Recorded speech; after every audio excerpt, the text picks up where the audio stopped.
Bernardo Bernardi diamo inizio a quel ciclo di seminari, incontri con i padri fondatori dell'antropologia italiana a partire dagli anni 50.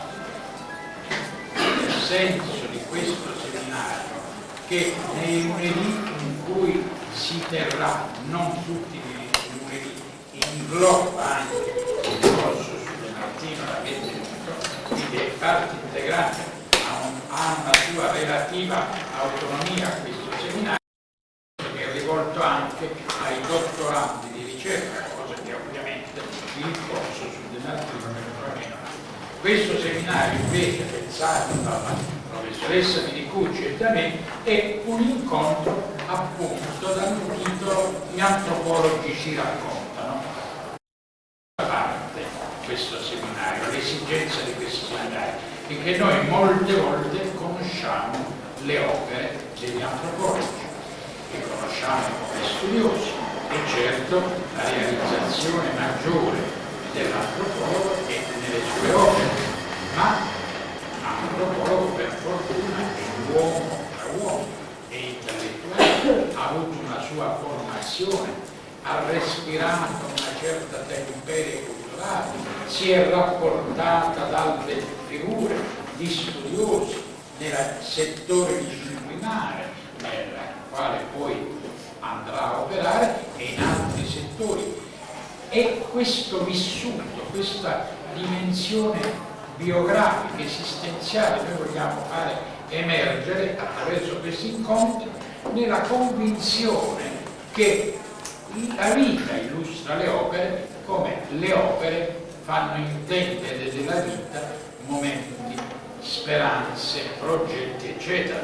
Non si può separare le opere dalle vite e viceversa le vite dalle opere. Allora questo cogliere il vissuto, questo interagire con un colloquio in cui certo dopo una prima esposizione dell'ospite vi saranno delle sollecitazioni che partiranno dai co-curatori di questo seminario, Maria Minicucci ed io, e dalle vostre domande, e gli ospiti volta a volta risponderanno.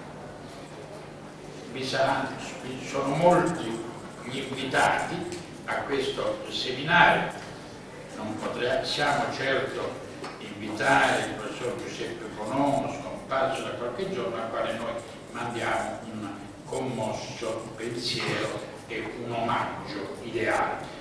Decano degli studi demoantropologici in Italia, figura di grande rilievo e che ricorderemo in altra forma e in altro momento. Questa serie è iniziata, poteva essere l'inizio migliore da Bernardo Bernardi. Noi abbiamo preparato una brevissima scheda biografica, un certo numero di copie di questa scheda biografica che potrete prendere qua e cominciare a guardare, perché il vantaggio della vostra età anagrafica è, prego, una per fila, sì. Allora glielo fanno, io pensavo che qualcuno autoleggendo si chiama classe per utilizzare la tecnologia scolastica. Dicevo, Bernardo Bernardi è una figura di grande spicco nel panorama degli studi etnologici. Bolognese di nascita, appunto si è laureato in lettere nell'Università degli Studi di Roma, ma ha conseguito il PFG e sì, che pure scritto a creare una parte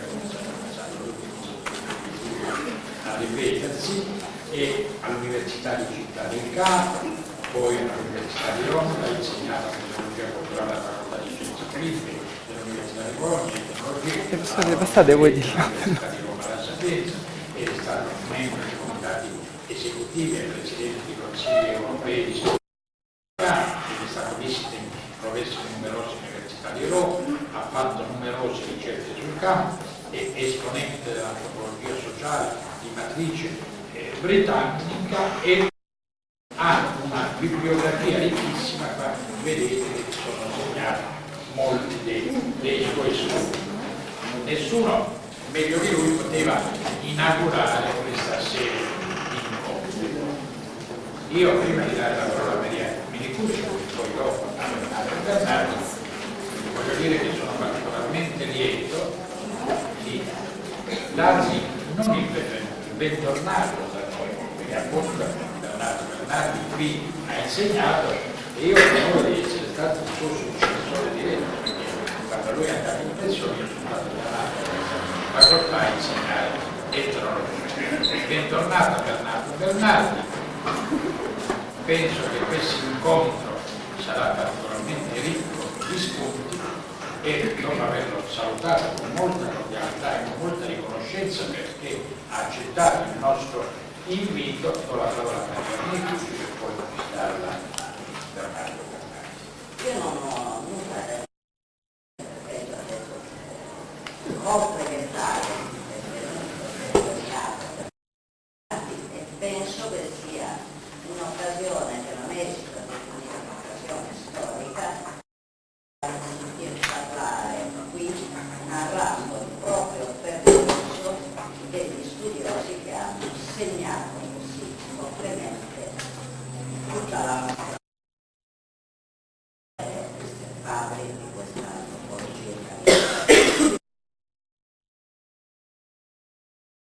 Bernardo Bernardi. Mi riservo poi laddove ci fossero degli spazi che per quale vorrei sollecitare qualche altro. Io ho delle Va bene, effettivamente l'ultimo mio impegno didattico è stato qua, anche se poi dopo, quando io sono stato in pensione, la pensione per me non ha significato nulla, perché ho continuato a insegnare e a scrivere e quindi ho continuato il lavoro, per cui ho evitato quello che ho visto in tanti al momento in cui arriva la pensione si siedono contenti di non aver più degli impegni e arriva il collasso. Ma il collasso è appena uscito quest'opera di cui io ho lavorato per vari anni, africanistica alle culture orali dell'Africa. Sì, sono antropologo sociale e culturale, ma sono sopra africanista nel senso soprattutto allo studio delle orali, notate, dico le culture orali dell'Africa, per distinguere che ci sono le culture scritte, in particolare a parte l'Africa mediterranea, parte appunto del Mediterraneo, ma prendete l'Etiopia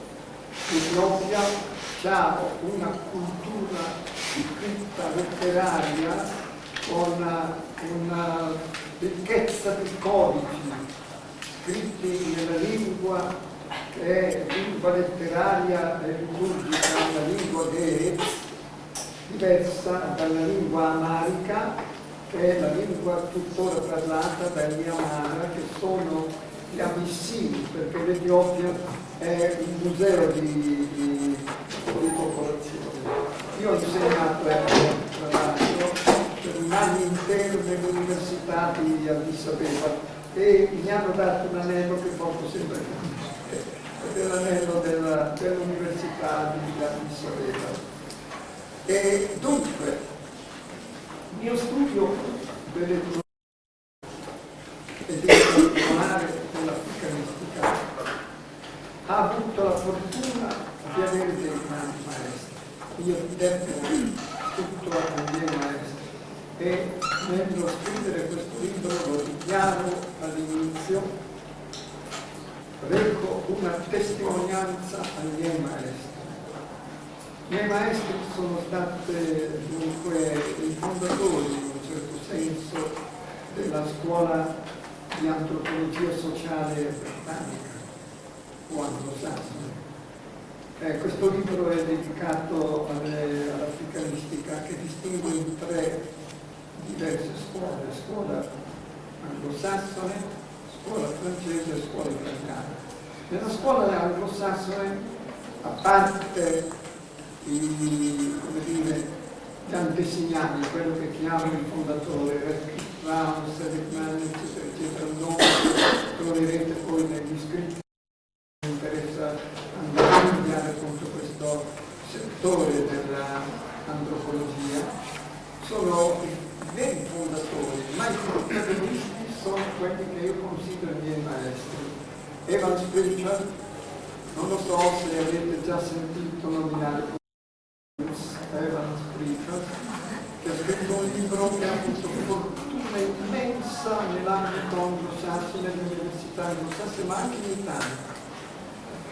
La traduzione la faccio io, anche in Italia ogni anno questo libro, c'è qui la direttrice della casa editrice Franco Angeli, ogni anno questo libro viene anche consumato in Italia perché è un classico. Quando si dice classico, che cosa significa nell'ambito di un volume e di una monografia? Due cose. Innanzitutto il metodo di studio e di ricerca. Secondo luogo il soggetto così come viene sviluppato. Ora, ecco, toccando questo è un altro punto di forza dell'antropologia, di cui vorrei farvi in un certo senso, come dire, una consegna, perché lo riteniate come il punto fondamentale della ricerca antropologica e della ricerca di campo. La ricerca di campo significa immergarsi in mezzo alla gente per la quale si intende svolgere la propria ricerca, e cioè quindi, ecco, avere una partecipazione, perché il metodo della ricerca antropologica ha una formula di Sacrati, stabilita in un certo senso da Bronislaw Malinowski, che è uno dei fondatori dell'antropologia sociale. Questa formula è un binomio osservazione partecipante, che in realtà è un ossimoro, no? Perché voi dovete osservare, l'osservazione richiede un certo distacco, perché dovete osservare, nello stesso tempo dovete partecipare, essere parte della vita che voi seguite. Ora, due punti. Dove si compie la ricerca? La ricerca si può fare nell'ambito della propria cultura, ma farlo nell'ambito della propria cultura non è sempre così, come dire, produttiva, e certamente non è così impegnativa come quella nell'ambito di culture dalla lingua estranea, forestiera, diciamo così. La prima cosa per potersi inserire, partecipare e osservare i padronizzi della lingua, il che significa 6 mesi per intendere, perché bisogna, per poter avere la possibilità di una ricerca, intenderci e colloquiare. La lingua inizia e non finisce mai, perché la lingua è quello che mi dà la definizione Orazio, è come un albero, no? Di nuovo, un qualche cosa che ha una vita, che quindi bisogna sempre seguire, ed è effettivamente così. Io sentivo degli anziani che parlavano dei propri figli, non li capisco più, dicono delle parole che io non capisco, e poi darsi che voi diciate, io non capisco, potete parlare degli SM, il vocabolario dell'informatica, io mi dico dell'informatica, e quindi ecco un linguaggio per gente che è computer o internet, quindi non è del tutto educato. Comunque, quello che è importante, non si può andare su un posto dovunque voi andiate, senza preparazione. Quindi tenete presente la fase di preparazione teorica, che è quella che state conducendo in questo momento voi, e cioè lo studio teorico di tutte le problematiche. Non lasciatevi, come dire, scoraggiare e nello stesso tempo illudere. Quello che voi studiate vi può sembrare inutile, non è inutile, è, come dire, un corredo che entra nella vostra intelligenza, nel vostro intelletto e che matura nel momento in cui ci sarà il bisogno di poterlo attuare, e cioè quando appunto nella ricerca è il momento in cui sapete distinguere i problemi, cioè che la preparazione, e cioè conoscere la problematica per poter scoprire i problemi. Il classico di Marcel Mauss, è un grande autore, come sapete tutti, appunto del quando diceva questo, sapere tutto quello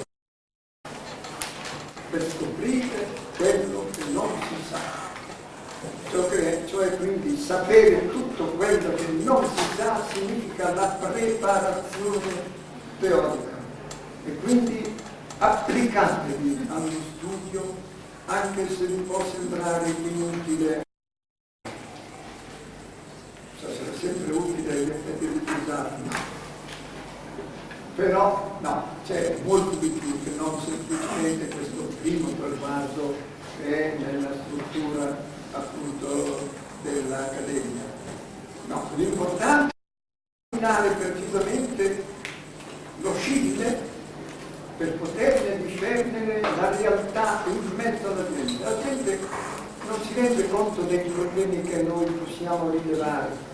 Prendete per esempio, siamo tutti figli di genitori, nipoti di zii, nipoti di nonni, ma il rapporto della parentela, della parentela è lo studio di un sistema fondamentale dell'organizzazione sociale, talvolta anche sociale e politica, per cui sfugge anche a noi stessi che viviamo, diciamo così, quotidianamente nei rapporti appunto di parentela, perché ci sono dei rapporti, ripeto, sociali e politici che hanno una sistematizzazione che va rilevata. E se voglio appunto distinguere tre scuole di cui vi ho parlato, la scuola anglosassone si distingue specificamente per lo studio della parentela, dei sistemi di parentela. È la scuola che ha fatto introdurre nel linguaggio, nel gergo dell'antropologia sociale, il termine lignaggio. Il termine la lingua nostra appartiene soltanto al linguaggio dei Manzoni, no? Di alto lignaggio, eccetera, eccetera. Lignaggio invece è un termine del gergo, è un segmento del clan. E il lignaggio si divide in tre segmenti, massimo, minore e minimo, fino ad arrivare alla famiglia nucleare. Quindi quando voi avete un concetto di questo genere, vi rendete subito quali sono i rapporti intrinseci nell'ambito appunto delle famiglie, in maniera da rendervi conto dei conflitti che ci possono esistere all'interno, del problema della eredità, del problema appunto della continuità del possesso della terra, degli impegni di carattere appunto religioso, eccetera, eccetera. E quindi è promessa di cui appunto non si può fare. Quindi ecco, questo è un aspetto. C'è appunto che questo, poi bisogna rendere conto che è il problema. Allora, io ricordo quando fui ho avuto fortuna in questo senso, quindi ricordo ancora il professor Bertanelli, che era professore qui, quando arrivò in pensione, fece per diversi suoi posti, ero Bologna, qui, vi racconterò una stata per me una bibliografia, che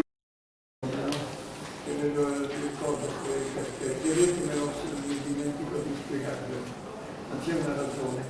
E dunque, Bertanelli mi scrisse dicendomi: guarda che è venuto il momento in cui all'Istituto Internazionale Africano di Londra ci sono delle borse di studio. E io ottenni una borsa di studio. Andai dunque una borsa di studio estremamente ricca. Trattava 1950 di 9.000 sterline. 9.000 sterline, rendetevi conto anche se ce l'ho fatta sono 20 euro adesso. Comunque, di cui avevo il primo impegno una macchina che presi un Land Rover a 4 ruote perché giravo nell'interno dell'Africa dove tutte le strade erano ancora strade, diciamo così, bianche, per dire bianche, cioè non asfaltate, e quindi effettivamente con una macchina a 4 marce mi liberai da tante situazioni e avevo l'obbligo poi di rivendere al momento della fine della mia ricerca. Ciò che feci e restituì, e per vari anni vivi in Kenya si coltivare questa macchina. E il resto praticamente furono 8.200 sterline che furono completamente a mia disposizione per la ricerca. Cosa significa la ricerca? In questo modo la continuazione è una situazione, diciamo subito, che in Italia non si prospettava. Io ho avuto è una delle decisioni che ho avuto in Italia quando io sono tuttora sottonotario dell'istituto, allora era semplicemente Istituto Italiano per l'Africa, oggi è l'ISIAO, Istituto Italiano per l'Africa e l'Oriente. Al tempo, prima di Berlusconi, quando Berlusconi tagliò tutti i fondi per la cultura, no, perché volevo che tutti producesse, feci la proposta, una borsa di studio di 100 milioni, che più o meno da bandire come concorso per un giovane studioso che avrebbe avuto questa borsa di studio con l'obbligo di fare la ricerca, di stendere un rapporto e il rapporto di consegnarlo all'istituto che mi aveva dato la borsa di studio, il che avvenne, e fu pubblicato una mia prima pubblicazione per vincere il concorso qui in Italia sul Vogel, il copy del Vogel. Ora dico questo perché al momento della ricerca, quando io mi resi conto che c'era questa figura e dei dubbi, ma che cosa? E allora lentamente nelle incertezze per mesi e mesi mi informai letteralmente del significato che aveva questo personaggio, che era poi praticamente un curatore e allo stesso tempo anche un curatore, io lo chiamai un profeta perché veniva consultato da tutta la popolazione, però era il momento in cui stava scadendo la sua posizione, rendetevi conto di questo, era il momento in cui c'era la situazione. Questa era una figura inserita nella struttura passata di questa popolazione. La colonizzazione aveva impostato completamente l'organizzazione e aveva introdotto delle istituzioni che cambiavano completamente la vita della gente, cioè la scuola e gli ospedali. Per cui le madri, le stanti, non andavano più dal Moga, andavano all'ospedale a farsi visitare. E quindi era il momento in cui io chiamai questo il prophet, il fake prophet. Sapete, io tra i Meru, che erano la popolazione a cui apparteneva questo, si sentirono un tantino, gli amici miei me lo dissero, perché failing? Perché failing anche in inglese, io intendevo failing mancando, gli mancava il terreno sotto.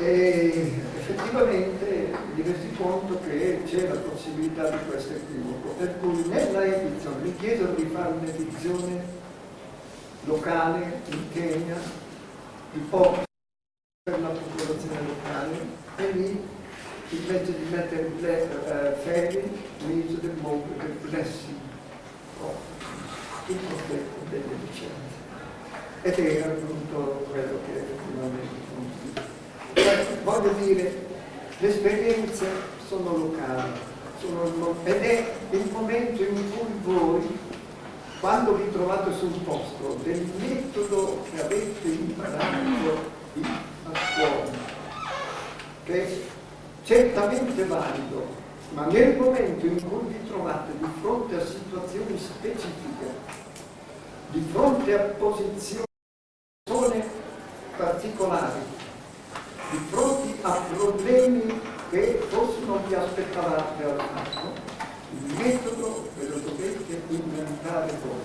Ecco quello che dicevo, dovete avere questo patrimonio di conoscenze teoriche sulle quali appunto basare questo sviluppo. Ecco quindi allora l'altra cosa, semmai vengo perché ho avuto questa delusione. Quando chiudo questo, perché devo dire innanzitutto che trovai un preside qui di grande valore, Io venni qui a Roma perché mi sentii obbligato a seguire precisamente l'invito del mio maestro Carottanelli. A Bologna avevo organizzato diversi incontri internazionali per appunto l'efficacia tra lo sviluppo contro la popolazione italiana. Venuto qui a Roma, cadeva il centenario di Bronislaw Malinowski. Faccio un progetto. C'era da aiutare John Lewis, che teneva la cattedra che era di Malinowski alla London School of Economics. Io ho un parento ed è un amico ancora attualmente, controllato che non mi ha ancora telefonato. C'era vivo ancora, John Lewis è vivo ancora, c'era Sir Edmund Leach, e c'era in Italia Giancarlo Scodutti.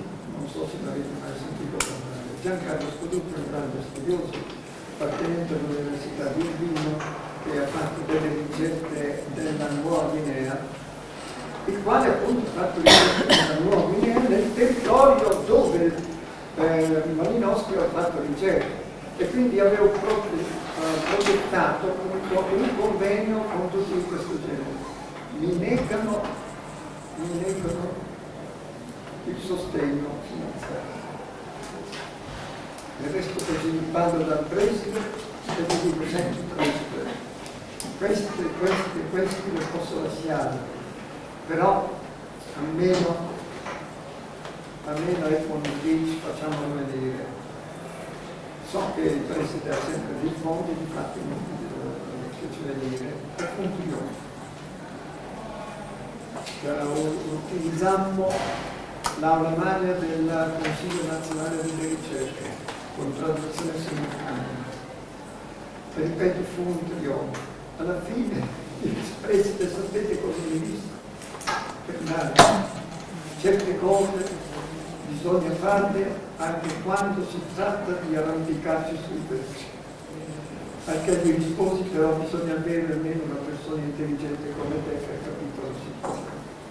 Ed è questa l'ultima esperienza praticamente che ho avuto qui, quindi vi rendete conto della disillusione che dove io ho rimasto soltanto per 4 anni e quindi in molti tempi, diciamo così, non lo so se era una questione di chiusura, certo era una questione di chiusura mentale che faceva veramente, come dire, ripugnanza, perché era una negazione dell'apertura, perché un'altra raccomandazione, il sapere apre la mente, deve aprire il cuore, deve aprire anche le relazioni. Chiunque che si dedichi allo studio e alla ricerca antropologica e si chiude al confronto degli altri nega la stessa essenza dell'antropologia.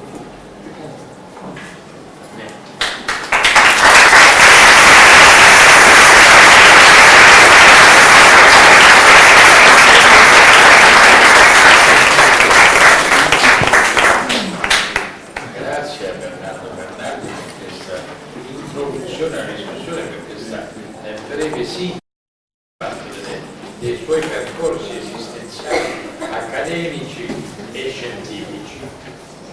La parola ovviamente alla curatrice del seminario, subito dopo anche io vorrei fare delle sollecitazioni specifiche, vorrei soltanto rilevare, ma questo con funzione didattica ai più giovani, non certo ai colleghi qui presente, anche l'importanza metodologica di alcune affermazioni di questo illustre studioso, quando pur richiamando la necessità della conoscenza teorica e metodologica sottolinea comunque nell'esperienza sul campo il metodo lo dovete costruire voi, che significa allontanarsi da quella dimensione rigida, dogmatica delle prescrizioni, come se si potesse diventare buon antropologo applicando quello che i manuali dicono da pagina 9 a pagina 23, poi da pagina 24 a 37. Ecco, noi dobbiamo pensare che l'eccesso di prescrizione ottunde l'attenzione critica e l'intelligenza delle cose. Questo non in nome dell'anarchia, in nome di una disciplina intellettuale che però fa molto leva sull'inventiva individuale a partire dalla conoscenza, e poi ovviamente ci sono anche una serie di riferimenti biografici. Io ricordo quando venne Nietzsche, parlammo appunto al CDR e di questo, e una serie di altri tratti biografici sui quali io mi permetterò di sollecitare Bernardo Bernardi, però dicevo la parola alla professoressa Maria Cucci.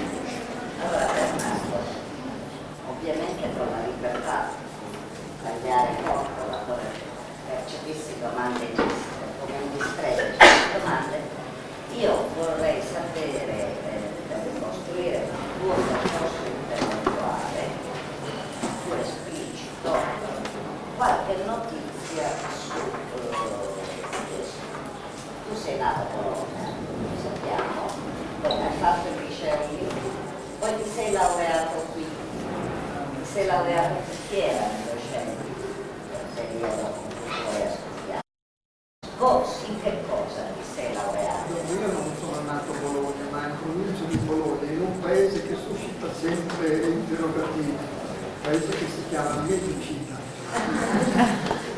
Ho avuto un assistente a Bologna, Veneta, non conoscevo i luoghi, e per 3 anni è andato avanti chiedendo poi ai suoi figli, ma perché quando va alla facoltà di medicina pensavo per l'università, no, sono nato a medicina, dunque perché io sono venuto qui a Roma, dunque rendetevi conto che di dissesto straordinario, perché 45 e 46 l'Italia era un paese di rovine.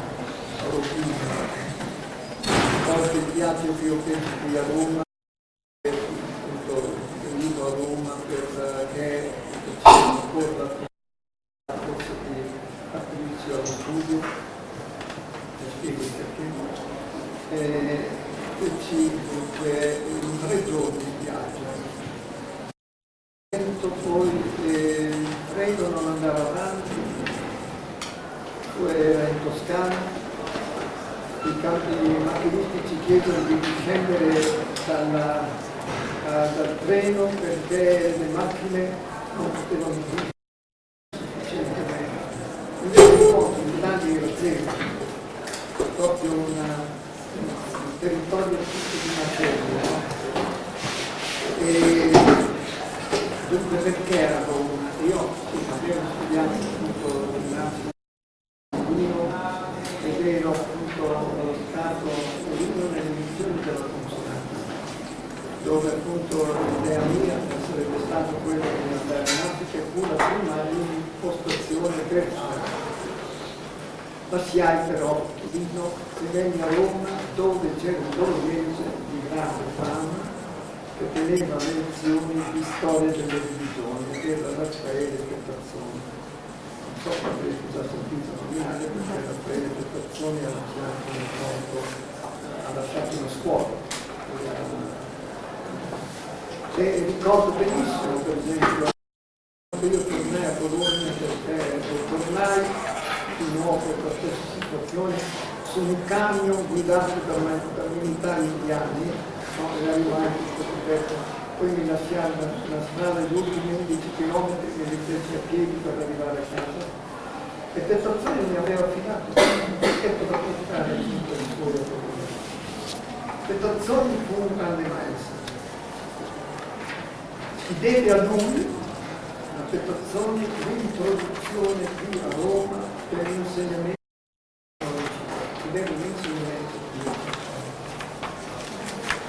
l'insegnamento di etnologia che però per varie ragioni fu affidato ad Alberto che era un ottimo palesmologo, ma il suo maestro che era papà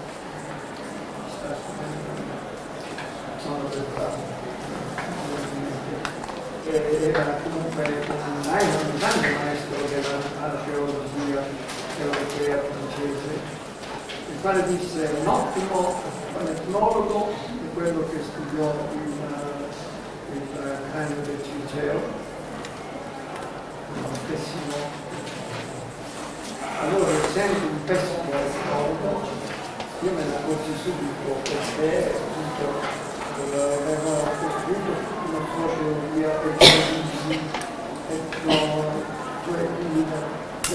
delle concezioni nuove che non avevano nessuna diretta conoscenza della invece in quel momento insegnava la propaganda fide, in quel momento propaganda fide libero docente qui a Roma però qui è Renato Bocassino, il quale era l'unico italiano in quel momento, grazie a Luigi Einaudi, che aveva ottenuto una borsa di studio, aveva fatto ricerca di campo tra gli archeologi dell'Uganda e quindi aveva un'esperienza di campo e si sentiva subito la diversità. Però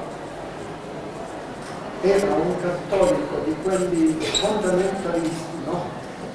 Una volta, anni dopo poi, venne a un concorso in cui eravamo con la colonnella, insomma era esagerato per cui da Bocassino io passai a Grottanelli. Grottanelli fu il professore con cui discussi la tesi di laurea qua sulla famiglia Chitini. Dunque, ecco, la persona di Grottanelli è un altro personaggio che vorrei appunto mettere in evidenza, ne parlo qua. Grottanelli è un tipico esempio della situazione che si vive nelle università italiane da un punto di vista antropologico. Dunque vi ho detto che nella realtà italiana non c'è possibilità di fare ricerca di campo. Durante l'anno siete obbligati come insegnanti alla docenza e non c'è verso di avere. Per cui Rondinelli per 20 anni visse tutte le sue vacanze tra l'insema a studiare precisamente un popolo per poter appunto cogliere. Per cui in 20 anni, 3 mesi eccetera eccetera, mise insieme quei 3 anni eccetera, che sono necessari per una ricerca di qualità. Ecco, Rondinelli però appunto che qui esisteva l'istituto delle civiltà primitive che cambiò dizione grazie a Rondinelli, diventò l'istituto di tecnologia. Cambiamenti seguenti Rondinelli è un altro grande merito, a mio avviso, che nelle sue diciamo così, vacanze di ricerca portava con sé i suoi assistenti. Primo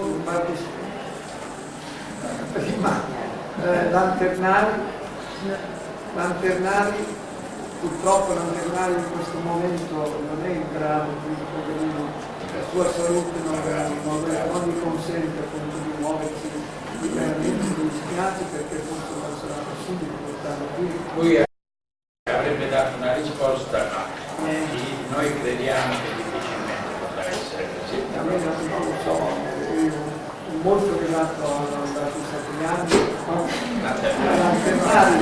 Lo portavo sempre a Piazza Lavoro, a Piazza del Popolo, a Canova, dove facevamo conversazioni così con un piccolo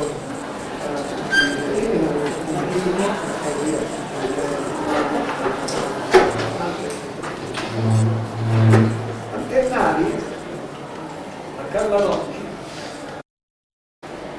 signorini, furono gli allievi appunto di Rondinelli, questa esperienza a corso di scuola. E quindi ha avuto un merito di creare si dispersa. L'unico che effettivamente ha portato un contributo vero alla fase dell'applicazione. Poi i signorini si rivolgono al Messico, eccetera, eccetera. Tutte anche dalla direzione sono andate questa direzione e invece sono attività no, proprio contro per studiare tutto il suo interesse era soprattutto le nuove chiese di chiese profetiche e in questo senso io comincio un capitolo su Lanternari, la cui produzione, anche l'ultimissima produzione è vastissima, ma inizio il capitolo dicendo Lanternari è un etnologo africanista a tutto fondo, perché è andato di persona, dopo aver fatto l'esperienza con Rondinelli, è andato di persona in nuovo, appunto tra gli insieme, per poter appunto rendersi conto personalmente e studiare personalmente appunto la problematica appunto dei fossili.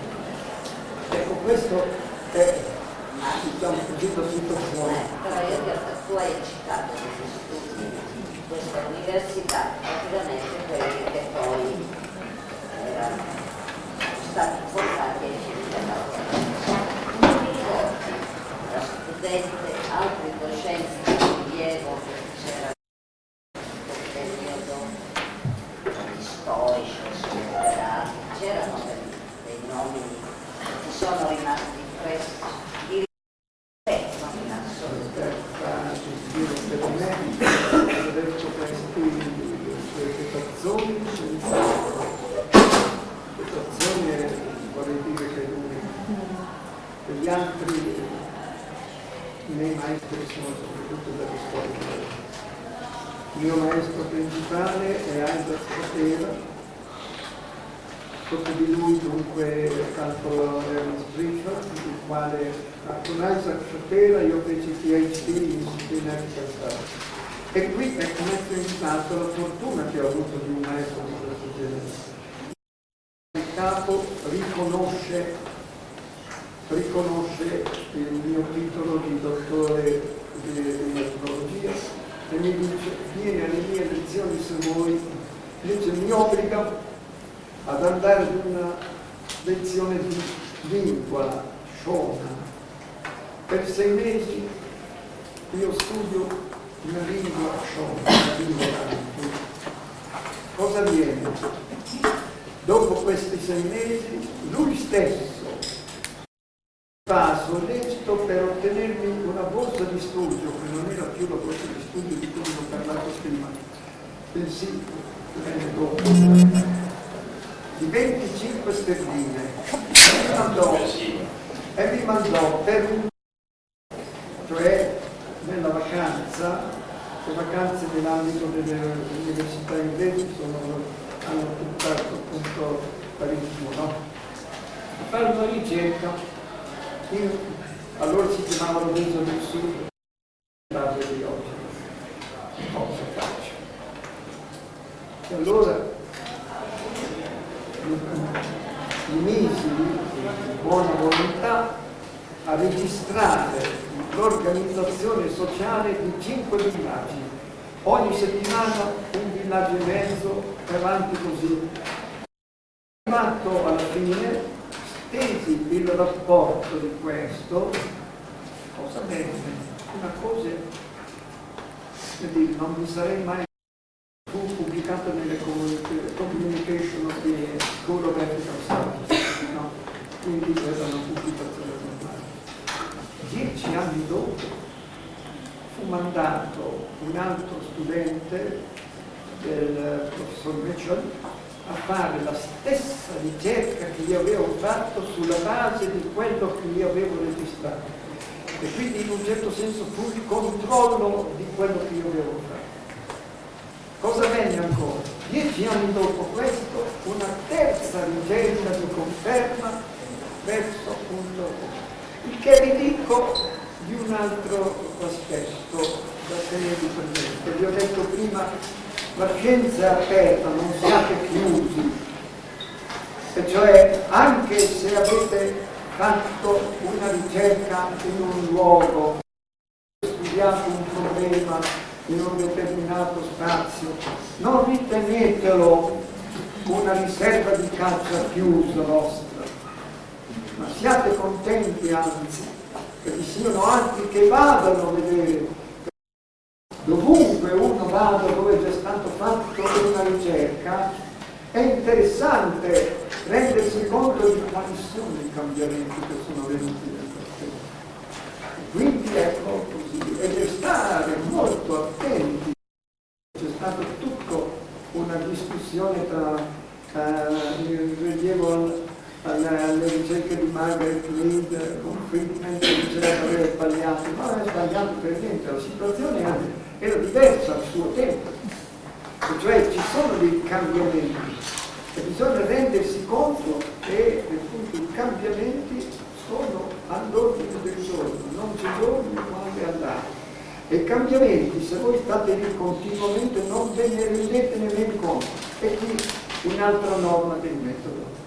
Quando voi siete sul campo, non aspettate a osservare. Osservate fin dal primissimo giorno, anche se non capite niente, perché quello che vedete il primo giorno non lo vedete più nello stesso modo il secondo giorno. Comprendete? E cioè l'osservazione partecipante è un qualche cosa che matura continuamente, che viene portata avanti continuamente. E quindi ecco qui dove vi dico il metodo ve lo dovete fare voi, perché l'osservazione siete voi che lo dovete appunto compiere e la dovete registrare. Cosa avviene? Ovviamente se state osservando non potete registrare, se state partecipando non potete registrare. E che cosa avviene allora? E vi dico quello che io facevo. Ogni sera il diario in cui registravo quello che avevo visto, non soltanto io, per non essere appunto, non essere sicuro, perché non ero sicuro, diciamo così, ero insufficiente a me stesso, sarebbe testimonianza di me stesso. Allora avevo sempre un assistente.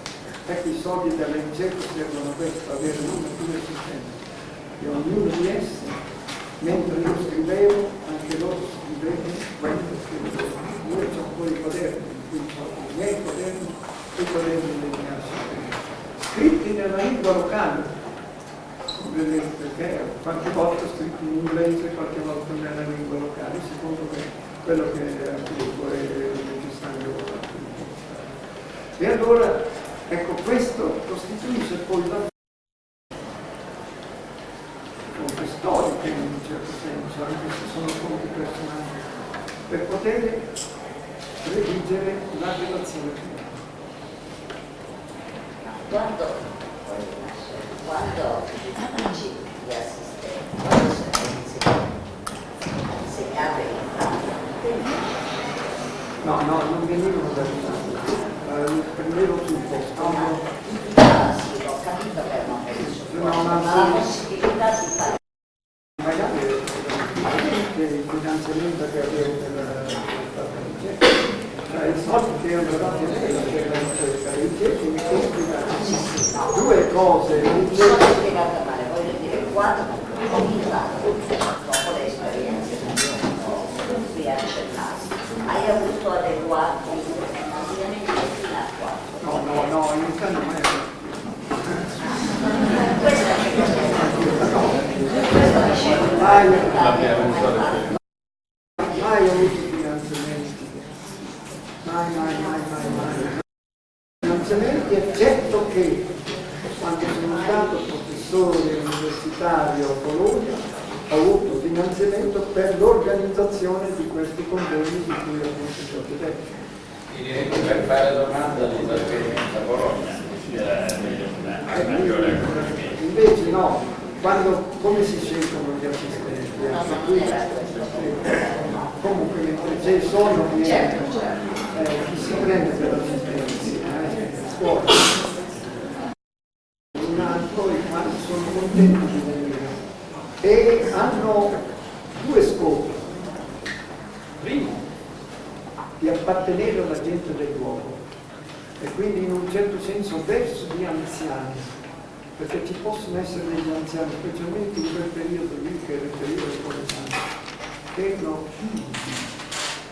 Io per esempio mi sono sentito ripetutamente da un anziano i cui figli erano già stati a scuola eccetera veramente con me. E mi dicevano vieni perché non è ancora venuto il mio compagno. Il giorno dopo, la settimana dopo, ma non è ancora arrivato, cioè non ha mai voluto parlare. I suoi figli sì, lui no. Chi è questo uomo? E allora l'avere un assistente del luogo è una carta di presentazione per la gente locale, comprendete? Perché chi è questo? La risposta poi viene accettata, anzi è molto efficace, perché effettivamente uno deve dichiarare quello che è. Io sono qui per registrare il vostro modo di vivere, le vostre tradizioni, che sono i vostri figli e che fanno conoscere ciò che è buono e bello, appunto assieme anche alla risoluzione dei conflitti, perché anche voi litigate come tutti gli uomini, ecco, in maniera che si ha una descrizione oggettiva di quello che è la vostra vita. E ho visto che questa dichiarazione attiva la cosa. Io ho avuto poi una soddisfazione in questo senso. In un certo momento uno, qui non c'erano capi, no? Anziani di grande rispetto. In un certo momento uno che di Ghent, mi ricordo, un rabbi si chiamava, a un certo momento mi consegna la sua canna di passeggio. e mi dice: questa è una lettera, letteralmente le parole, ho fatto incidere una scritta nelle parole, è una lettera. Chi ti vede con questo bastone sa che io ti ho mandato.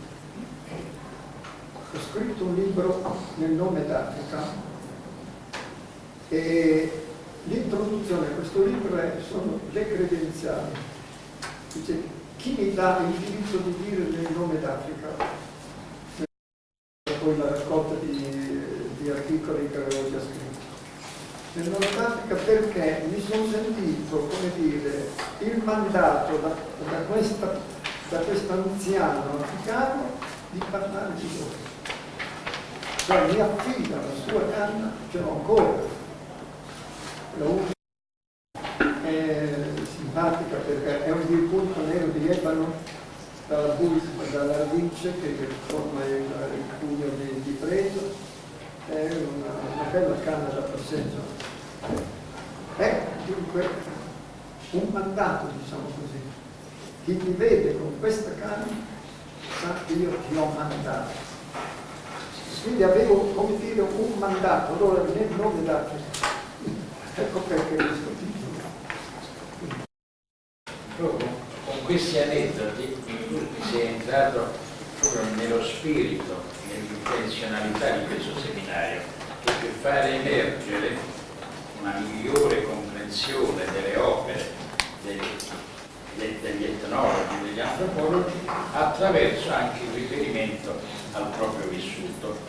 Naturalmente noi cogliamo, ma lo dico con funzione didattica, la radicalità della tua polemica contro la concezione patrimonialistica del terreno di ricerca, questo ritenere il mio terreno, il mio territorio, la mia ricerca, che poi è fonte di una conflittualità con altri filosofi. Invece parli dell'apertura necessaria e dell'utilità che sullo stesso terreno più sguardi si incrocino sincronicamente o diacronicamente, tu dai un'indicazione metodologica che è bene che i nostri giovani ascoltatori recepiscano. Dunque c'è nel 40 per cui questo è venuto fuori un libro dalla Société d'Ethnologie di Parigi di Marie Petric, dal titolo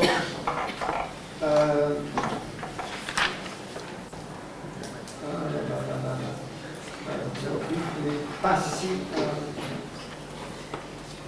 comunque dedicato alle classi d'età. Nel mio libro sul mondo, dove io parlo di classi d'età perché è una società acefala.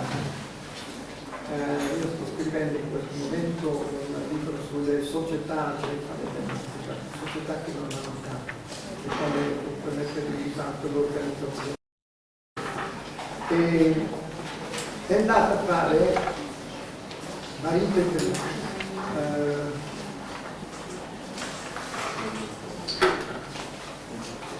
la società a passi crociati, cioè parla appunto delle classi dove è un continuo riferimento alla ricerca che io avevo fatto. È continuo per nati. Per dire, cioè che una volta che voi avete fatto una ricerca attendibile, da che cosa ci si aspetta da una ricerca antropologica? Che sia attendibile. Perché sia attendibile, ecco, deve poter essere rifatta da altri per poter non dico semplicemente controllare, ma vedere quali sono stati i cambiamenti e quindi costituire la base per ricerca. Cioè, in altre parole, quello che vedetelo a occhi aperti, sapendo appunto cogliere fiore da fiore di cose, appunto perché possono essere tanti rapporti, rendetevi conto di quale possa essere appunto l'interesse vostro. Prendiamo semplicemente le tendenze di queste scuole, no? Anglosassone, francese italiano. L'anglosassone prende proprio come tema i sistemi di parentela, ma sui sistemi di parentela allarga la ricerca a tutte le concezioni,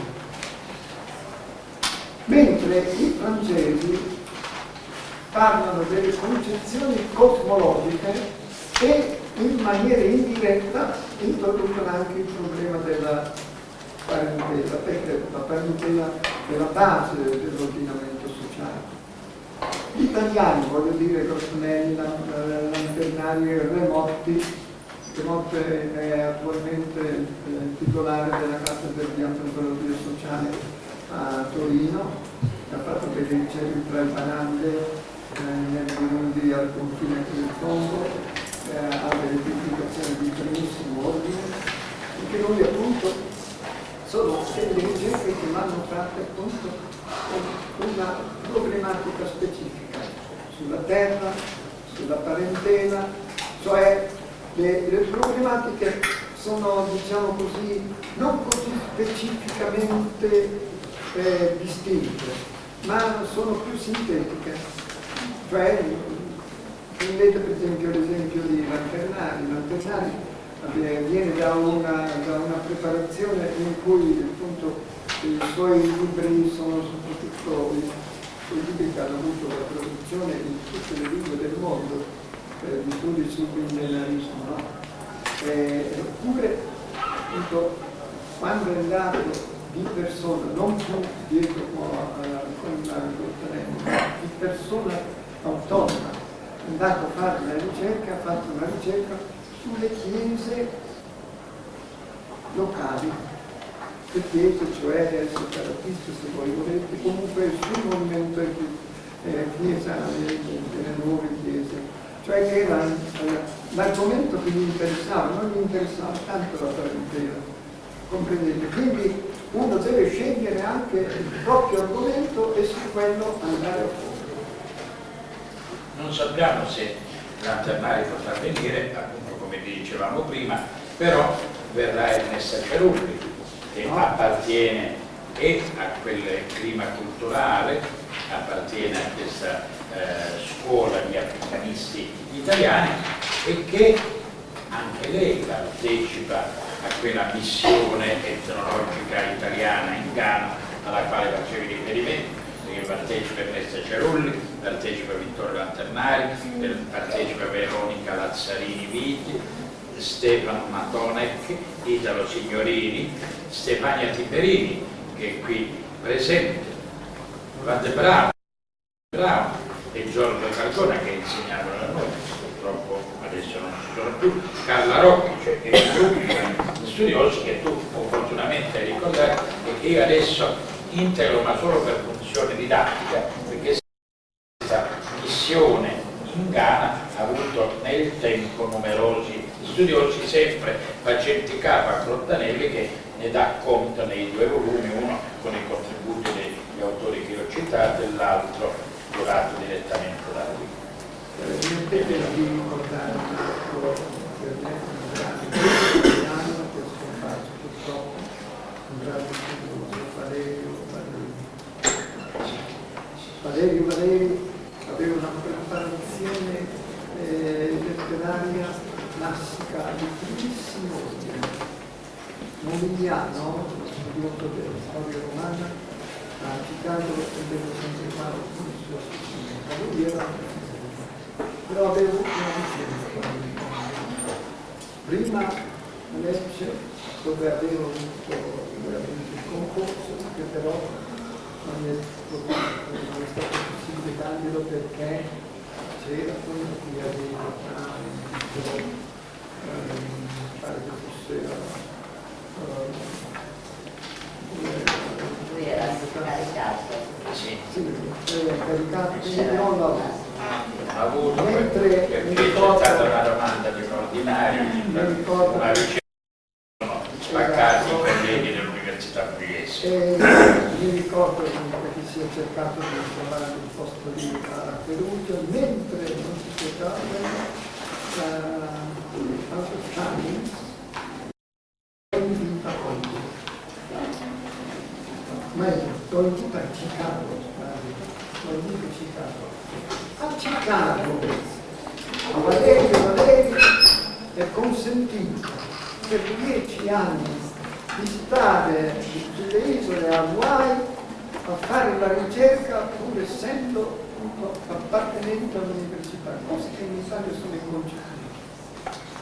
Ed è venuto fuori con un libro, che io sono grato che c'è la dedica, un libro classico, legalità delle cose, purtroppo è mancato presto, ed è stato di perdita appunto per l'Italia, perché lui mi diceva sempre: io non voglio fare l'immigrato, non volevo tornare in Italia. E sarebbe stato veramente un arricchimento per tutti i nostri studenti e per le nostre università. La vicenda di Valerio Valerio è stata una bella pagina dell'università italiana e mostra come molte volte certe posizioni di potere locale prescindono invece da una consapevolezza della posta in gioco dei valori effettivi, scientifici degli studiosi. No, l'idea che cosa? La civiltà delle norme accademiche italiane che non hanno, che valgono sopra l'impostazione appunto della ricerca. Mentre io invito colleghi presenti o dottorandi o studenti a fare domande, io vorrei contribuire all'aneddotica, ma gli aneddoti servono per restituire un clima culturale anche le diverse figure che affollano lo scenario degli insegnamenti demoetnoantropologici. A proposito di Boccassino che riceve il primo a fare ricerca sul campo, Boccassino è l'unico italiano che segue i corsi di Carl Smith, ad esempio. Però Boccassino era di un conformismo confessionale. Un momento. Lui seguì Smith a Vienna, a cosa andò a Ponzi, E per grande esperienza internazionale, ma aveva una chiusura, una preparazione, però aveva una chiusura con cattolicesimo integralista. Io è stato mio commissario in un concorso a cattedra e mi telefonava molto spesso: può venire a illustrarmi i suoi contributi? Io andavo e poi diceva: sì, lei è bravo ma è marxista. E dico: sono marxista, ma io non la posso votare, è una volta. Poi può venire a parlare con me? Andavo, dice: senta, lei ha scritto queste cose, ma io non la posso dare marxista. Dico: professore, ma non mi voti, non è che non so per andare. E lo stesso faceva di Gallini, di Clara Gallini, diceva: ma io ho letto le cose di Clara Gallini, è brava, ma è marxista. Per lui essere marxista era un segno che assolutamente vietava la possibilità che prendesse in considerazione i contributi scientifici.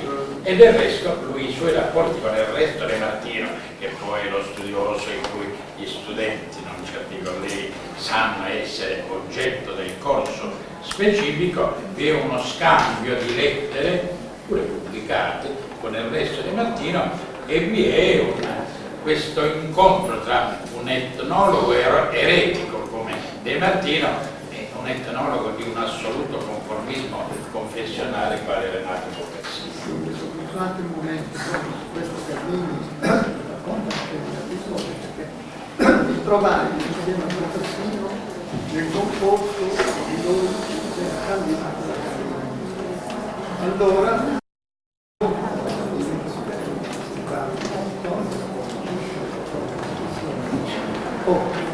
quasi mi potete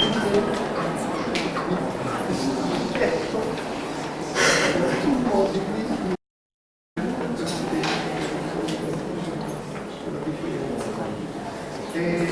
perché no, non è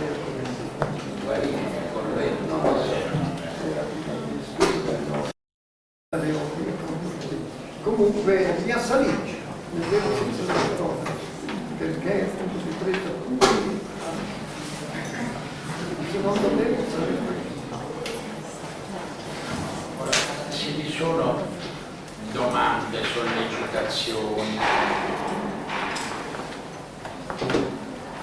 e la possibilità che noi diamo ai più giovani antropologi già formati e giovani colleghi o in formazione quali dottorandi e studenti di colloquiare direttamente con questi protagonisti dell'antropologia italiana. Una domanda intanto faccio io così loro decidono. La domanda è questa: tu sei venuto a insegnare qui in questa facoltà, hai pagato lo scotto del passaggio da Bologna dove c'erano comunque i mezzi, una maggiore apertura, e quindi pochi mezzi e eccezionalmente erogati come per la venuta di Vinci. Ma qui era anche una tradizione di studi demoantropologici. Ora era da anni che c'erano gli studi di storia della religione popolare, c'era Paolo Tosca, da anni insegnava prima come incaricato, dopo storicato da Tullio Tentori, e vi era la tradizione appunto di, oltre che storico-religiosa, del Tazzone, quindi la scuola Maltrevich e Sant'Atucci di storia e religione, la tradizione etnologica Grottanegra. Ora, diversi filoni o segmenti che oggi diciamo demo etnoantropologici, erano assolutamente monologanti, nessuno parlava con l'altro, ognuno si faceva le proprie ricerche e la diffidenza reciproca. O no? Ecco, una tua testimonianza diretta, io ricordo quello che diceva Tentori, quello che faceva con Molto importante devo dire questo, che dunque io va bene di essere nel primo concorso di antropologia culturale, perché ero l'unico cattedratico in quel momento e quindi cosa avvenne? Che durante l'impostazione del lavoro della commissione mi fu chiesto come unico antropologo di indicare quali erano i criteri di giudizio da usare nella valutazione dei candidati. Tra i candidati c'era Tullio Tentori, Tullio Capo Tullio Artano, e c'era Sartori che poi è andato via. Sartori. Cosa avvenne? Allora io dissi subito ai miei colleghi erano uno di un sociologo e l'altro era filosofo ed era Rossi, Pietro Rossi, Paolo di Torino. Paolo Pietro Rossi. Pietro Rossi è quello che ritiene di essere antropologo, il maestro di Remotti, quello che ha fatto il progetto di cultura, e Pietro Rossi. C'è un altro filosofo, Pietro Rossi, che era a Firenze. E allora c'era Pietro Rossi che assolutamente riteneva in donna alla posizione. E allora io dissi questo, ci credo anch'io che i suoi lavori non sono di come appunto normalmente si fa, perché c'era poca ricerca, c'era molta teoria. Ricordo che io ero stato di Tentori, io dicevo di Tazzoni lo mandò a fare ricerca tra i poli della California, una popolazione fisica. Tentori partì etnologo, tornò e di lì all'inizio l'antropologia culturale, che poi fu la discussione sull'antropologia culturale, eccetera, eccetera. E allora la conclusione fu questa, di mettere primo con 3 voti e 4 per il secondo Tentori, che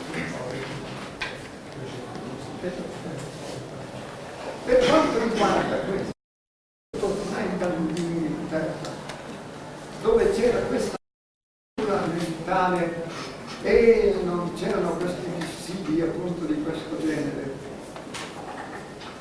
rimasi sterefatto.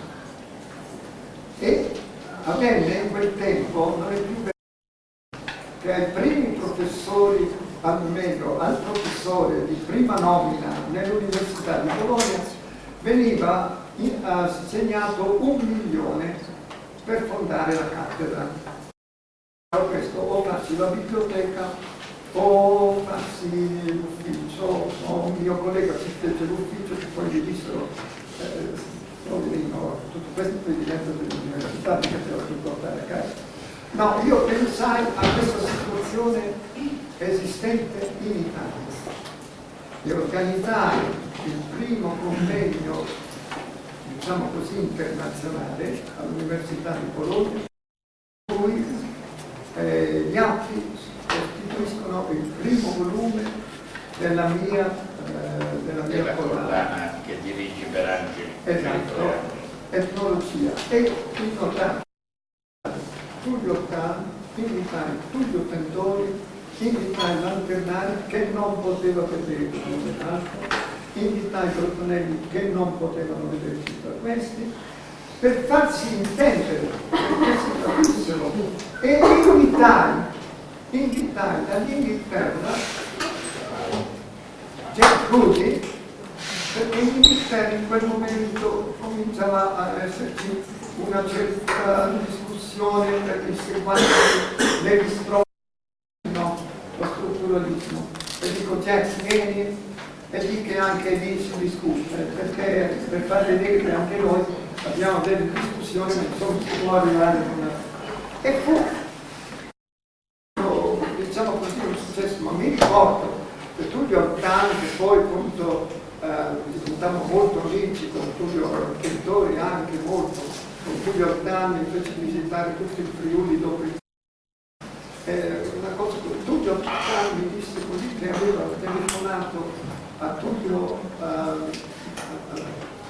Tentori per sapere se poteva venire a questo incontro. Comprendete con questa chiusura di cose, no? Che fu rotta con questo convegno. Nel primo volume io ho pubblicato i testi tali quali etnologia e antropologia culturale, no?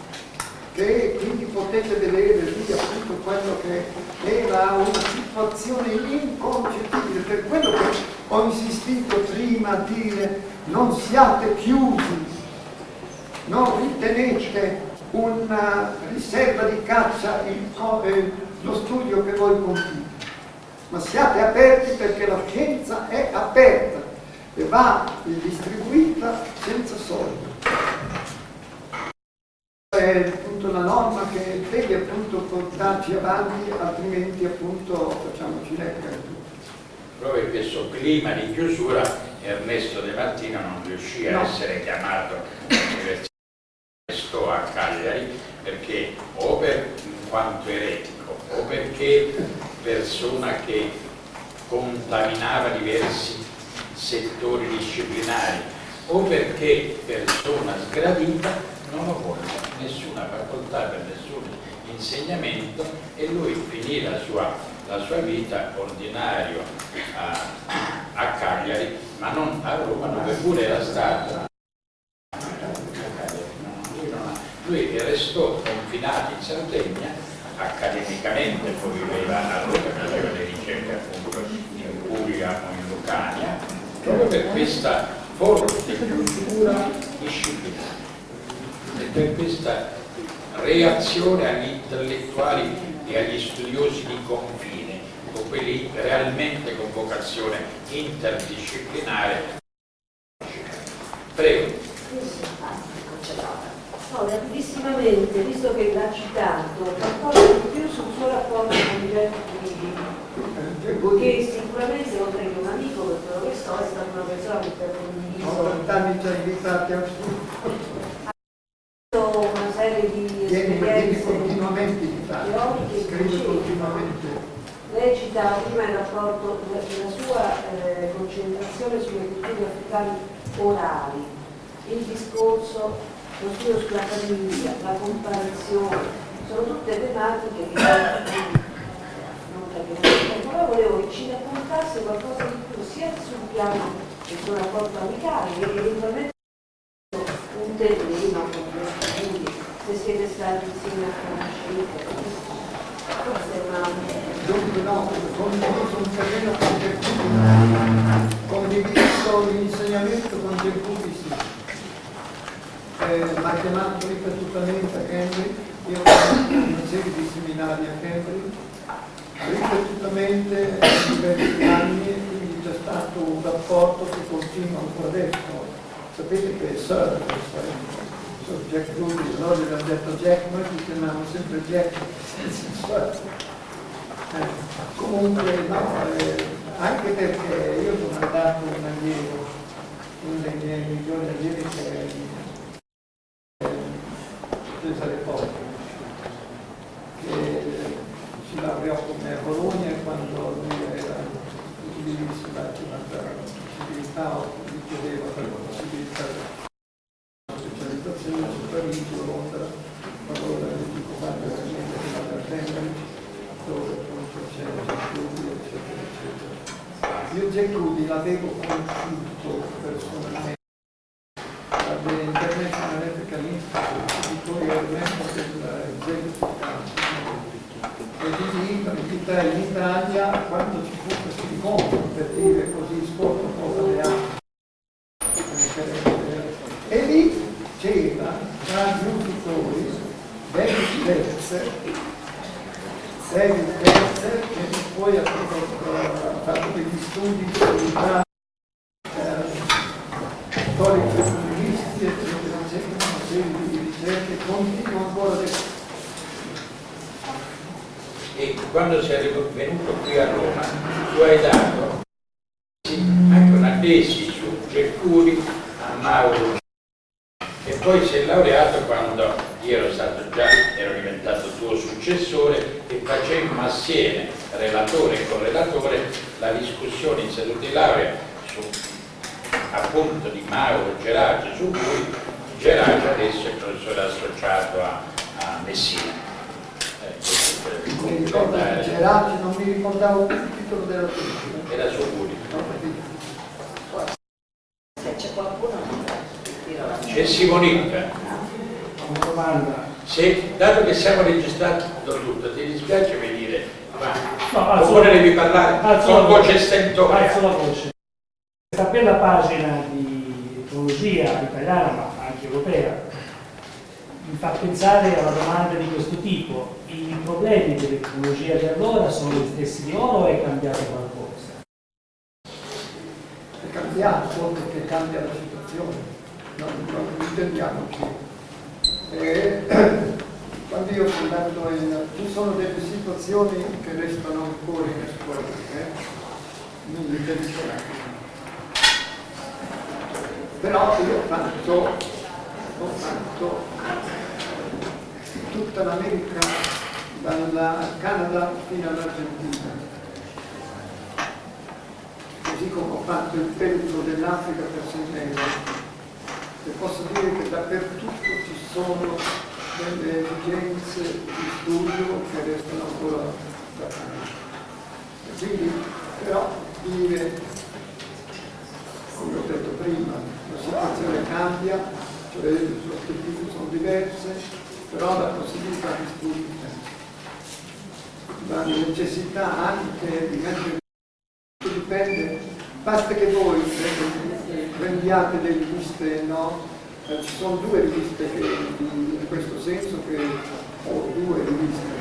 Sull'Africa c'è Africa, pubblicato qui a Roma, c'è Africa di Londra, c'è il Journal of the Royal Anthropological Institute, c'è Ethnos di Stoccolma.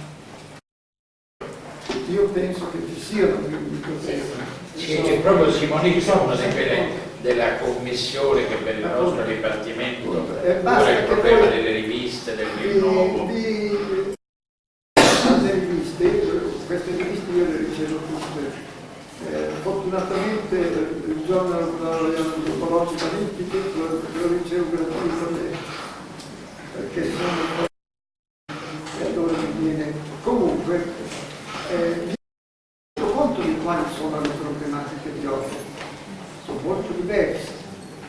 molto diverse e cercano anche di adeguarsi. E poi c'è un'altra complicazione, sempre dell'Anthropological Institute, Royal Anthropological Institute, che si chiama ATI, abbreviato, che vuol dire Anthropology Today. Una piccola rivista, però dove di nuovo c'è anche tanto tutte le indicazioni degli avvenimenti che vengono nel calendario, appunto, sono 3 o 4 numeri all'anno. E anche qui non so, anche questo sarà detto. Noi siamo in una situazione, abbiamo, il problema è che non sappiamo se l'avremo ancora, perché abbiamo una condizione semi-drammatica risultata del taglio dei finanziamenti. Comunque le riviste sono una fonte di informazione di questo genere. Posso fare una domanda, però faccio, c'è qualche altro.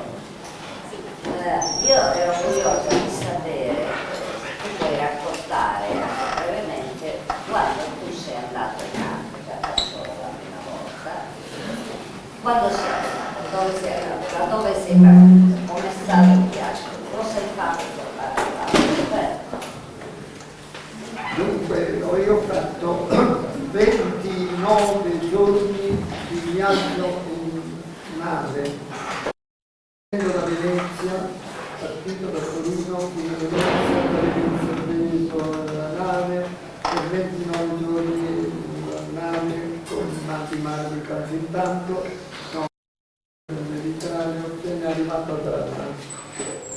Era una nave che era Africa, del Lloyd Triestino, una carezza del mare che è stata Africa prima della seconda guerra mondiale, e quando nella prima guerra mondiale era stata una nave ospedale, nella seconda guerra mondiale, poi l'avevano, e fu l'ultimo viaggio quello che feci con questa nave, perché poi noi Triestino, però arrivati a Durban non ci fu di arrivare fino a Città del Capo, perché non c'era ancora il trattato di pace con l'Italia. E allora feci un viaggio in treno da Città di Durban fino a Città del Capo. Dunque, devo dire questo, è un viaggio che almeno una volta si fa volentieri, perché ogni giorno c'era la fermata ad un posto, quindi ho direttamente appunto tanti posti d'Africa che poi non ho più visto direttamente, oppure che dopo ho visitato in altro modo.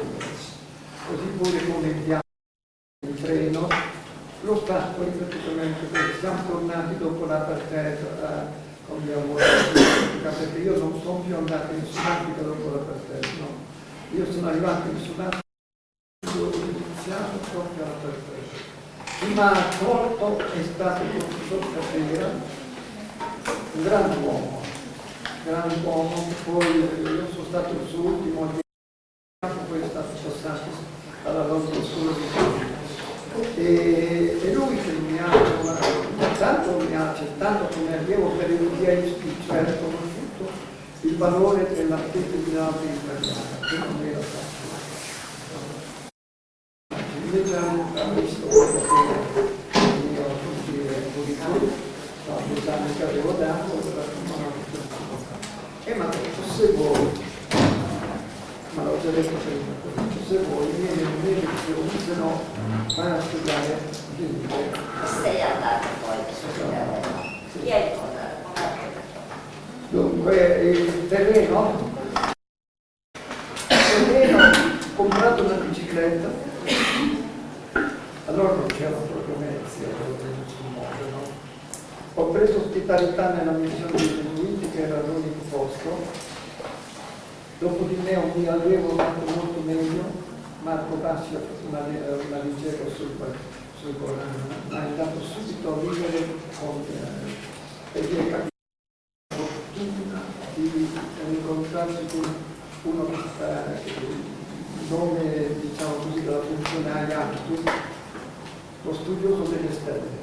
E il primo lavoro è stato precisamente una precisazione su un calcolo astronomico che è stato pubblicato da 44 tesi. No, io invece ero abitato lì, poi tutti con me il mio assistente, che era un maestro del luogo, e mi fermavo di capanna in capanna e io registravo tutti che erano nella capanna, presenti, assenti, eccetera, eccetera, in maniera che di 5 questi villaggi fossero. Hai riletto il tuo diario? Bravissimamente, no? Io ho riletto di tanto in tanto, guardo, ma unicamente come punto di riferimento se ne ho bisogno, cioè pubblicazioni passate. I tuoi diari? No, mi piace qualche volta, ma non ho tempo. Non ho tempo. Io non guardo la televisione, prego. Se vieni avanti si può registrare, dato che siamo registrando a tutto, altrimenti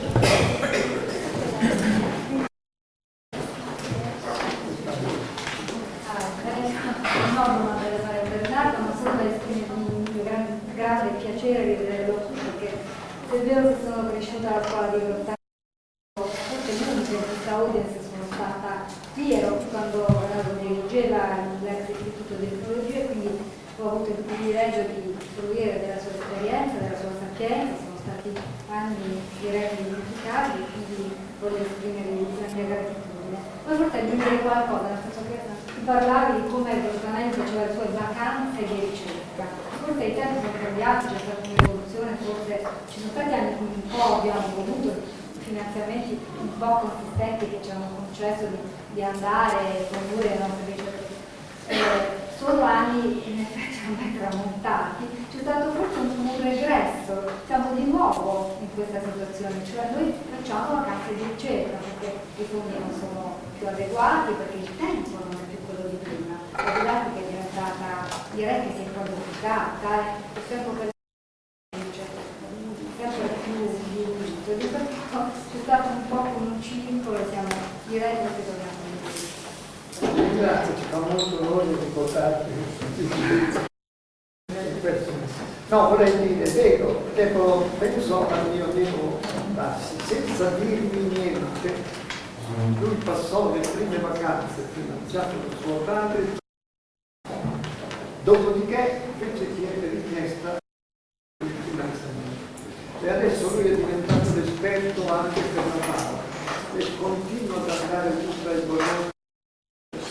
Il suo libro, Conana, è stato pubblicato in libro e gli è stato tradotto in inglese. Fuori dall'università. L'altra cosa, io ho avuto 2 assistenti, no, particolari, Adriano Destro e Antonio Marazzi, no, ai quali ho detto questo: sentite, io non vi faccio nessuna raccomandazione, però non presentatevi a un concorso soltanto con degli stracci di saggi. Venite fuori con un molto operativo. Sono passati immediatamente. Cioè, mandi la forza. anche se poi le direzioni di ricerca che Antonio Marazzi adesso hanno concretamente esperito sono molto diverse, sia tra di loro che rispetto al tuo insegnamento, perché la lei sta sviluppando l'attenzione sul vecchio insegnamento. Oltre che sì. No, adesso ma la prima, quando è venuto da me dentro, è venuto perché con Zanghelli ha fatto una ricerca sull'economia del computer. Poi dopo però ci va, marito,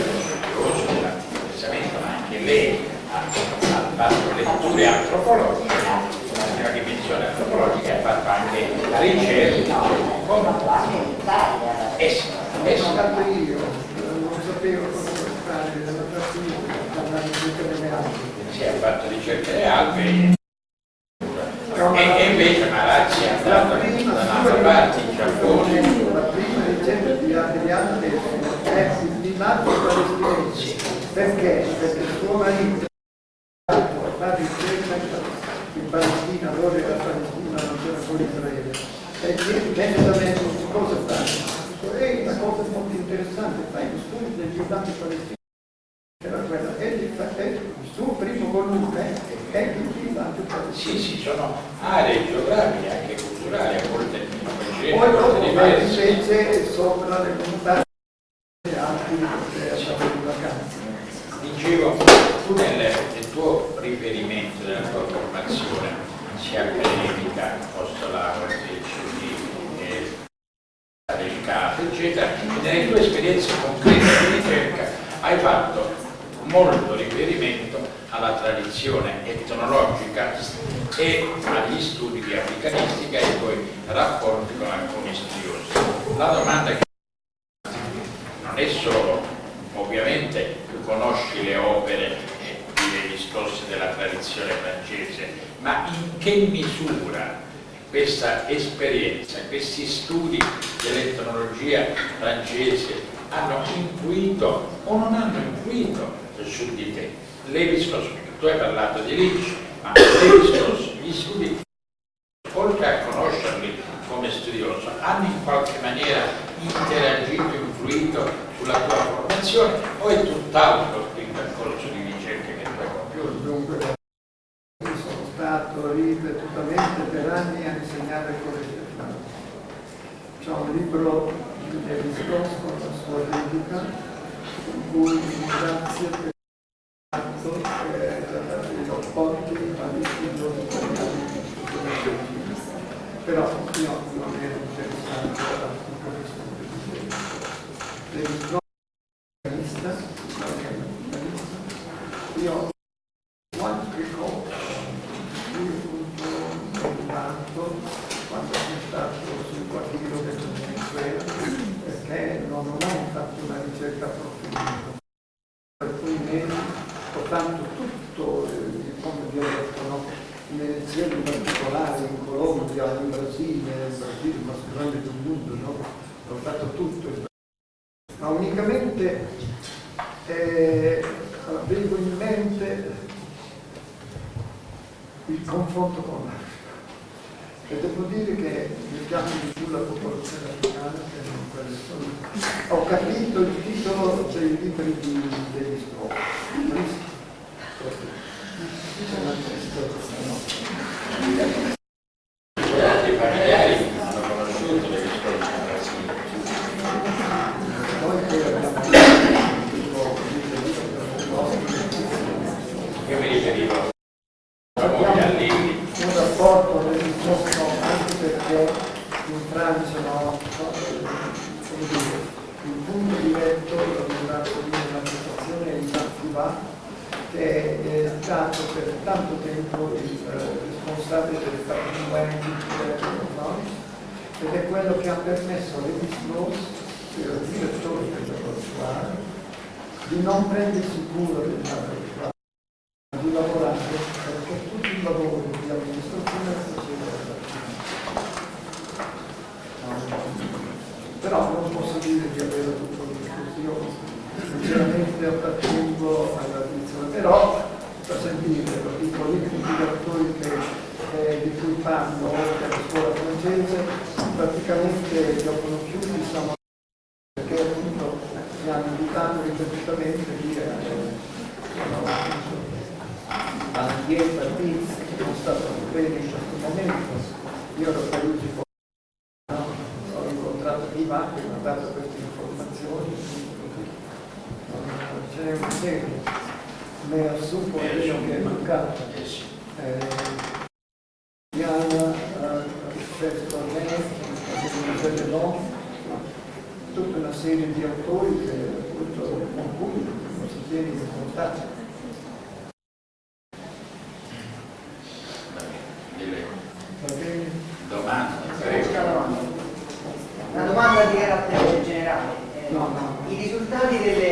antropologiche degli ultimi 50 anni, della sua generazione, sono usciti, quanto sono usciti dal mondo accademico nella società contemporanea attuale, e se sì, in cosa di più possiamo trovare l'influenza di queste ricerche?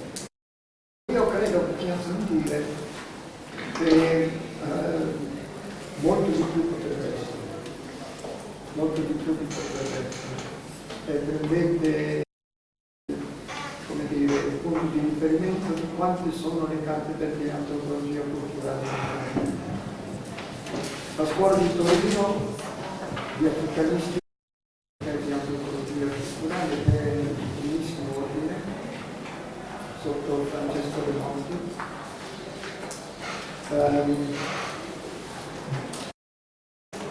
Manazzi, Antonio Manazzi insegna alla facoltà di psicologia a Padova, antropologia culturale, più di tendenza asiatica e africanistica. L'Ateniana Destro insegna antropologia culturale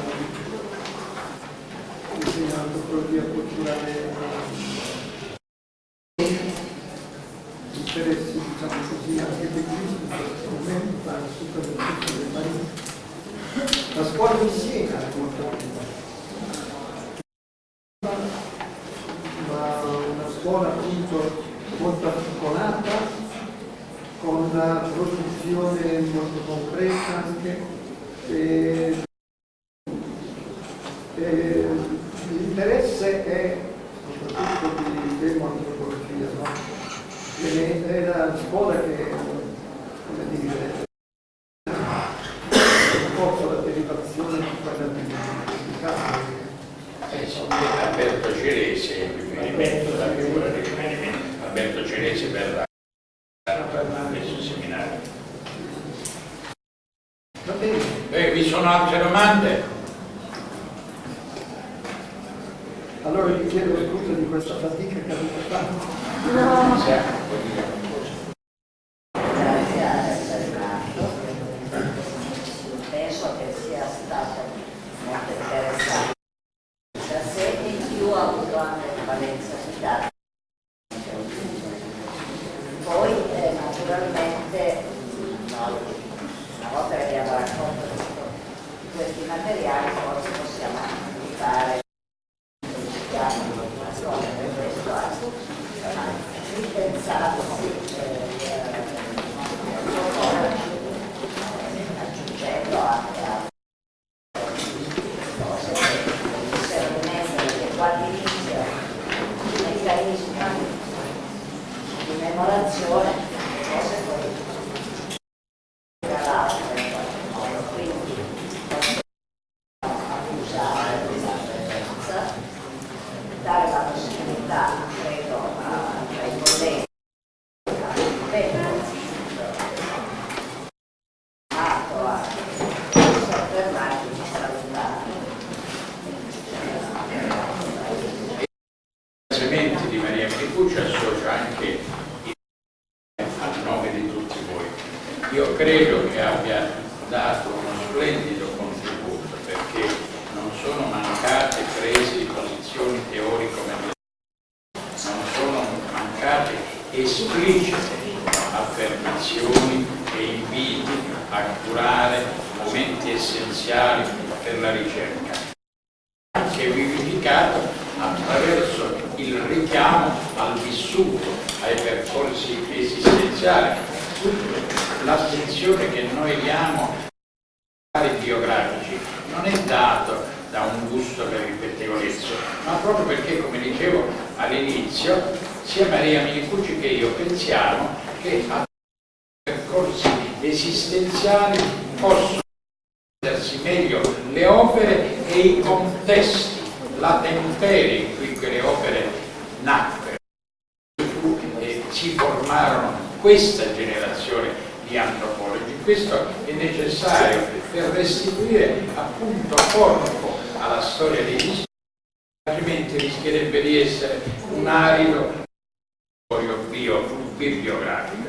Noi pensiamo, e l'ho già anticipato Maria Menicucci, di raccogliere queste testimonianze lunedì prossimo il seminario degli antropologi si raccontano, per cui il corso per gli studenti che seguono il corso su De Martino partirà dalle 16 alle 18.